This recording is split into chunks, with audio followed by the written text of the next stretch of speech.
subhanahu wa ta'ala, if you want to compete with one another for Jannah, you can give more charity, right? And then it's just sadaqah, it's not zakat. If you want to go to Hajj, you got to do that at least once, right? And if you want to do it more, then it's Umrah. You can do it outside of Hajj, and it's voluntary, but there's more rewards, right? If you want to fast, at least you got to do Ramadan. That's the bare minimum. But if you want to do more, that's tatawwa. That's voluntary, and there's even more reward for that. So prayer is the same thing. You have a certain amount that you're supposed to pray every day. We know the 5 prayers. And then after that, there's sunnah. Now the thing about sunnah prayer, the extra prayer, is it's divided into 2 parts. And this is really the only thing you need to remember. There's sunnah mu'akkada and sunnah ghayr mu'akkada. What does that mean?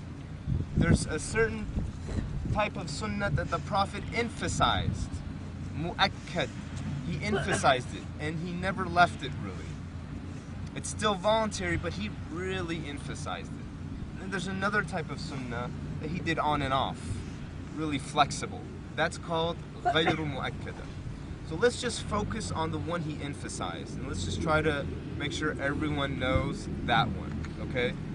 The sunnah that the Prophet really emphasized is for the Fajr prayer, 2 rakats before the Fajr. He never left that, even while traveling. And that's important because he actually left all the sunnah prayers while traveling, except for this one. The 2 right before Fajr, okay? And he used to recite قُلْ يَا أَيُّهَا الْكَافِرُونَ in the first rak'ah of that sunnah prayer, and قُلْ هُوَ اللَّهُ أَحَدٌ in the second rak'ah. That's the Fajr. For the Dhuhr prayer, he used to pray 4. So a set of 2 and then another set of 2 before what we just now prayed. And then he would pray 2 right after. Okay? These are the sunnah that he would emphasize. And if he for some reason missed the 4 right before the Dhuhr prayer, he would make them up right after. Okay? So you can make up your sunnah if you want, right after the Fajr. If you missed it. And even if you missed the sunnah right before Fajr prayer, right afterwards, you can immediately make it up. There's no sunnah for Asr. There's no sunnah mu'akkad for Asr prayer.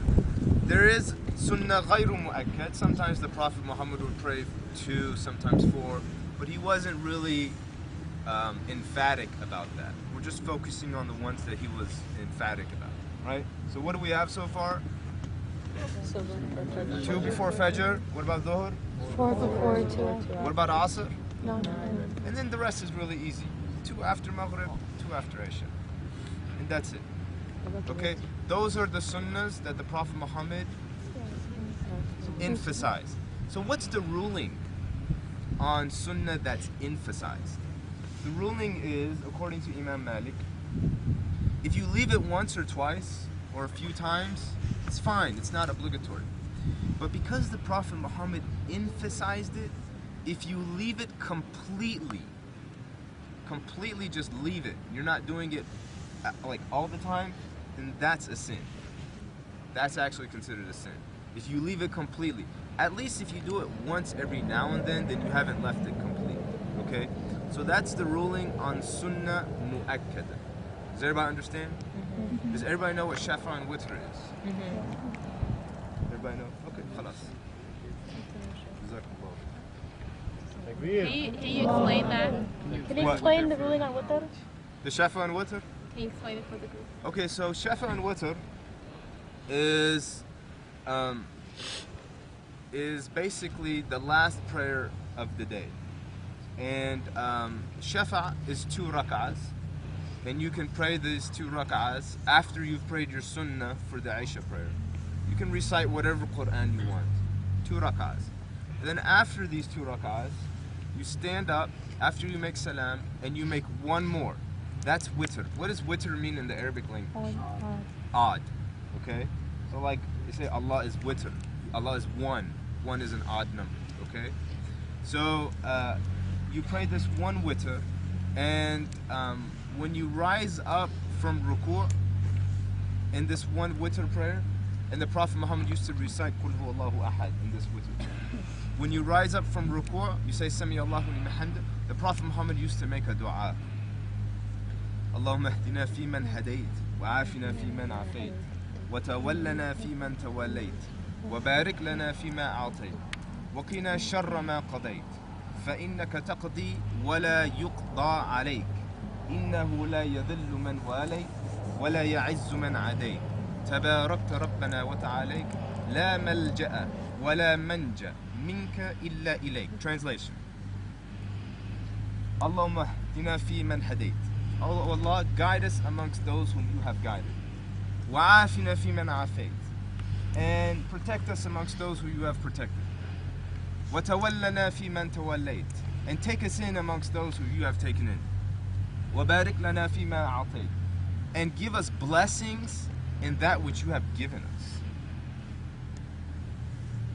Wa barik lana fi ma a'tayt. Wa qina sharra ma qadayt. And save us from the evil that you have destined for us. فَإِنَّكَ تَقْضِي وَلَا يُقْضَى عَلَيْكَ. You destine and you make judgments. No one destines or makes judgments against you. إِنَّهُ لَا يَضِلُّ مَنْ وَالَيْتَ. No one can humiliate that which you have protected, the person which you have protected or taken in. وَلَا يَعِزُّ مَنْ عَادَيْتَ. And no one can dignify whom you have taken in to be a humiliation. Tabarakta wa ta'alayk. That's a praise for Allah subhanahu wa ta'ala. La malja'a wa la manja minka illa ilayk. There's no escape or return except to you. That's it. And then he would make sujood and finish the prayer. And you can make more dua in the witr prayer if you want. The Prophet used to raise his hand in dua like this while making the witr prayer.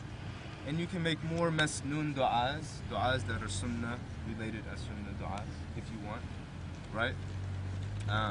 And this is, you know. For Dhuhr, the 4 rak'ahs that you make before the prayer, actual prayer, are they separate or is it? Separate. Okay. 4 before, separate.